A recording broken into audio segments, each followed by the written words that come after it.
কারণ আমরা দেখেছি দুর্নীতি দমন কমিশন এ পর্যন্ত কোনো উদ্যোগ তারা সেভাবে নেয়নি। হাইকোর্ট নির্দেশ না দিলে কোনো উদ্যোগ তারা নিচ্ছে না।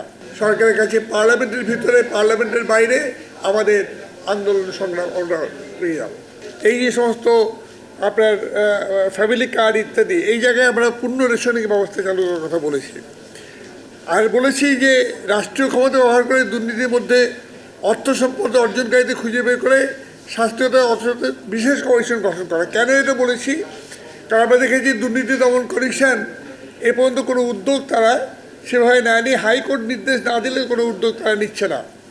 আপনারাই সংবাদপত্রে বেনজিরের এবং আজিজের কী বলে জেনারেল আজিজের যে দুর্নীতির কথা বলেছেন, সেই কথাগুলো হাইকোর্ট যতক্ষণ পর্যন্ত নির্দেশ না দিয়েছে ততক্ষণ পর্যন্ত কোনো তদন্ত হয়নি।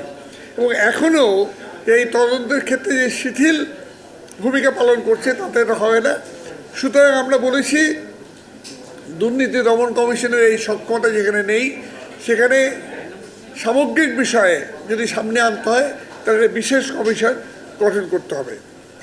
আর ব্যাংক কমিশনের ব্যাপারটি আব্দুল মুহিতের সেই বাজেটগুলোতে আমরা বারবার শুনেছি, কিন্তু ব্যাংক কমিশন গঠন করা হয়নি। এখন একদিন বলে ব্যাংক মার্জার করা হবে, একদিন বলে ব্যাংক মার্জার হবে না, একদিন বলে ব্যাংকের রেট কমিয়ে দেওয়া হবে। এই যে তুগলুকি কাণ্ড, এটাকে বন্ধ করতে হবে এবং সেই জন্যই আমরা ব্যাংক কমিশন গঠন করার কথা বলেছি।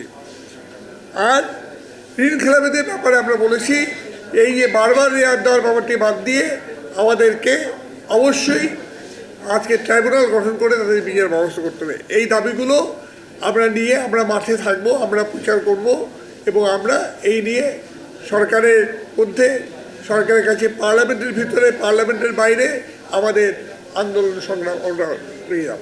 কারণ এটা নিয়ে কোনো তদন্ত হয়নি এবং এটা হাইকোর্ট থেকে আপিল বিভাগ এটা স্থগিত রেখেছে। যেখানে হাইকোর্টে স্থগিত রেখে দিয়েছে সেখানে আমরা তো এটা নিয়ে কথা বলতে পারি না। সেই জন্যই এই ব্যাপারটা উল্লেখ করিনি, যেহেতু এটা আদালতের রায়ের আদেশের বিরুদ্ধে যাবে।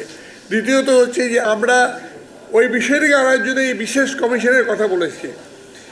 খালি এসব নয়, আরও আছে। আমরা আগে যেমন 22 পরিবার ছিল, এখন এখানে হয়তো মুষ্টিমেয় 10 পরিবার এইগুলো সমস্ত কিছু করছে। এই বিষয়গুলো সামনে নিয়ে আসার জন্য বিশেষ কমিশনের কথা আমরা বলেছি।